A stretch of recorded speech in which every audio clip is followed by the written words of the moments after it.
안녕하세요. 재테크 읽어주는 파일럿입니다. 오늘 여러분들하고 나눠볼 주제는요. 과연 아파트를 구입할 때 로얄층은 알겠는데 로얄동까지 우리가 고려를 해야 되나, 이 부분에 대해서 한번 얘기를 나눠볼게요. 우리가 흔히 아파트를 구입할 때 네이버 매물에 보면 RR이라고 적혀 있어요. 영어 알파벳으로 RR이라고 적혀 있는데 이건 로얄동, 로얄층의 줄임말입니다. 로얄동의 로얄층이 당연히 인기가 더 높죠.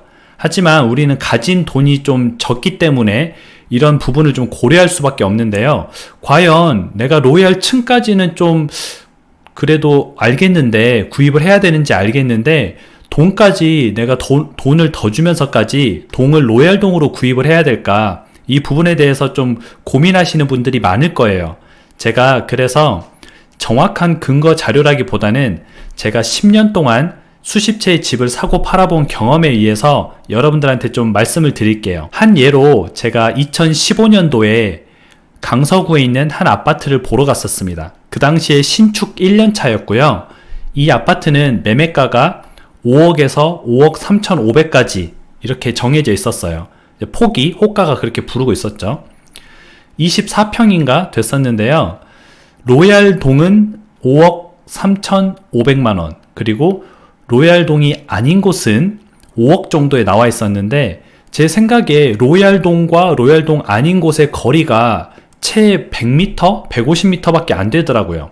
과연 그래서 제가 150m 정도의 거리를 지하철역과 더 가깝다는 이유로 내가 돈을 3,500만원 정도를 더 주는 게 맞을까? 이렇게 좀 고려를 해봤는데요. 아무리 생각을 해도 제 생각에는 그냥 150m 정도면 좀 걷고 말지, 내가 좀 날씨 좋을 때, 햇살 좋을 때 단지 조망을 좀 누리면서 걷는 게 낫겠다, 이렇게 생각이 들더라고요. 그래서 저는 그 당시에 5억짜리 아파트에 가격을 조금 조정해서, 물론 살 때는 이렇게 얘기했습니다. 아니, 여기는 지하철역이 제일 먼 동이고 로얄동도 아닌데 좀 깎아줘야 되는 거 아니에요? 라고 해서 조금 싸게, 그보단 5억보다는 살짝 아래 주고 사게 되었는데요. 그래서 그 아파트를 사고 나서 4억 2천에 전세를 줬습니다. 그래서 실제 제가 들어간 돈은 뭐 한 8천 몇백만원 정도 들어가게 되었는데요. 만약 로얄동을 샀다면은 5억 3,500이었으니까 4억 2천 정도의 전세를 주고 취등록세랑 복비를 내게 되면 대략 뭐 한 1억 2천, 1억 3천 정도, 그러니까 제가 비로얄동을 샀을 때보다 돈이 최소한 3천만원에서 4천만원 정도가 더 들어가게 되는 거죠. 제가 이렇게 구입했던 이 아파트는요, 나중에 추후에 이제 제가 팔게 되었을 때 그 로얄동과 한번 비교를 해보니까 차이가 2천만원도 채 나지 않더라고요. 1,500만원, 1,800만원 정도 차이를 보이고 있었습니다. 굉장히 웃기죠. 처음에는 차이가 굉장히 컸지만 갈수록 이제 연식이 점점 돼가다 보니까 별반 차이가 없는 거예요. 로얄동이나 비로얄동이나 크게 차이가 줄어들고 지금은 오히려 가격대가 비슷해졌습니다. 이러한 사례를 좀 봤을 때 로얄동이라는 자체는 그렇게 크게 중요하지 않구나. 그렇기 때문에 로얄동이라는 것에 너무 내 돈을 많이 투자해서 3천만 원이 작은 돈이 아니잖아요. 이 돈을 모은다고 생각하면 1년에 아무리 빨리 모아도 3천 좀 모으기 힘들고요. 일반인들은 뭐 한 2년 정도 모아야 모을 수 있는 돈인데, 그 정도 기회비용을 굳이 더 써가면서까지 내가 로얄동을 사면은 나중에 팔 때 그만큼 더 받을 수 있느냐, 또는 이거 내가 투자한 비용보다 더 효과가 나올 수 있느냐, 이 부분에 대해서는 제가 생각했을 때는 효과가 미미하다, 오히려 손해를 볼 수 있다. 그렇기 때문에 로얄층은 좀 고려를 하되 로얄동은 차라리 가격이 조금 더 싼 곳으로 선정하는 게 저는 좋다고 생각을 합니다. 물론 이제 각 지역마다, 각 아파트마다 특색이 있기 때문에 그 특색에 대해서 조금은 존중을 해줘야 되고 이해를 해줘야 됩니다. 어떤 동은 쓰레기장을 바라보는 곳이 있을 수도 있고요. 로얄동은 정원을 바라보는 곳이 있을 수 있잖아요. 이렇게 너무 극과 극인 곳은 물론 차이가 있겠지만 기본적으로 비슷비슷한 곳에서 로얄동과 비로얄동의 차이는 거의 없다고 보시면 됩니다. 그래서 굳이 내 돈을 더 많이 써가면서까지 로얄동에 가실 필요가 전혀 없고요. 제가 이 사례를 좀 더 자세히 말씀드리기 위해서 제가 샀던 그 아파트를 간단히 한번 보도록 하겠습니다. 여기 보시면 강서구에 있는 이제 우장산역에 옆에 있는 강서 힐스테이트라는 아파트였습니다. 2014년도에 지어졌기 때문에 1년이 지난 2015년도에는 굉장히 신축에 속하는 아파트였죠. 그리고 제가 생각했을 때도 강서구에는 이제 공항 근무자들이 많기 때문에 한 4억에서 5억 정도 새 아파트는 충분히 좀 가격적인 메리트가 있다 이렇게 봤었어요. 그래서 강서 힐스테이트를 그때 봤었는데 제가 샀던 동은 137동이었습니다. 지하철에 여기 우장산역까지 거리가 가장 먼 동이라고 볼 수 있죠. 그리고 로얄동은 이 108, 109, 110동이었습니다. 우장산역까지 상대적으로 거리가 절반 정도 가깝다고 볼 수 있습니다. 그런데 이 거리가 과연 걸어가기 힘들 만큼 그런 거리냐, 그래서 제가 한번 이렇게 실제로 걸어가 봤었습니다. 그때 거리를 한번 재볼게요.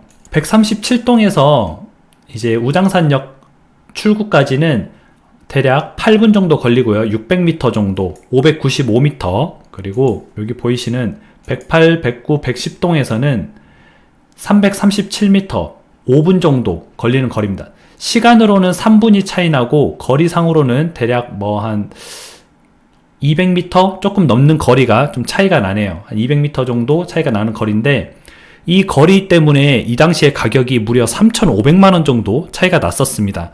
그런데 실제 지금 차이는 어땠는가 한번 볼까요? 제가 팔 때만 해도 차이가 많이 없어졌었는데 2천만원 정도 됐었는데, 지금은 전체 면적 말고 24평으로 적용해서 보게 되면은 동이 137동이었으니까 지금 현재 호가가 9억, 8억 9천 이렇게 나와 있습니다. 대략 8억 9천에서 9억 정도라고 보면 되고요.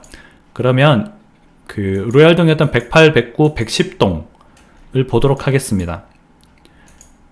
9억 2천, 9억 3천, 9억에서 9억 1천, 8억 6천, 9억. 물론 굉장히 높은 9억 3천도 있지만 9억 2천도 있고요. 9억도 있고요. 9억 1천도 있고 8억 6천도 있습니다.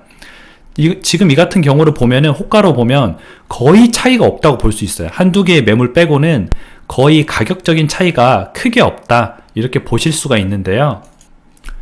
이걸 보면은 제가 샀을 당시 2015년 당시에는 가격차가 3,500만원 정도 있었고요. 제가 팔 당시에는 가격차가 한 대략 2천만원.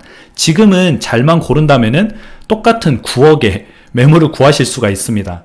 이 결과를 보니까 로얄동이 그렇게 크게 차이가 없구나. 물론 처음 생겼을 때는, 처음 아파트가 이제 분양이 끝나고 준공이 끝나고 입주를 시작할 때는 로얄동의 인기가 조금은 더 높기는 해요. 왜냐면 지하철역이 가깝다, 상가가 가깝다 이런 식으로 집주인들이 더 받고 싶어 합니다.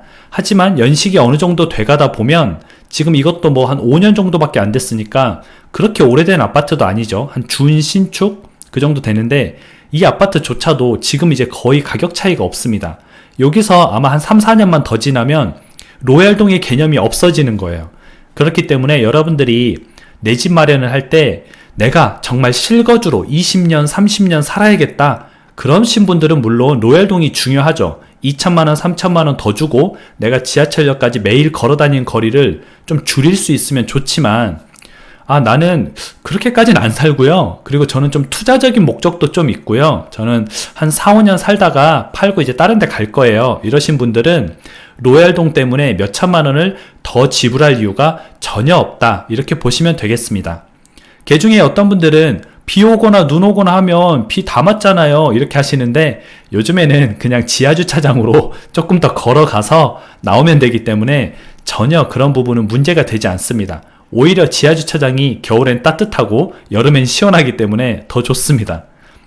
어디까지나 오늘 말씀드린 건 제 개인적인 생각이고요. 여러분들이 집을 구하실 때 조금이나마 좀 효율적으로 구했으면 좋겠다, 이런 마음에 이런 영상을 만들어서 올립니다. 도움이 많이 되셨으면 좋겠고, 오늘 영상은 또 여기까지 하도록 하겠습니다. 다음에 다시 만나요.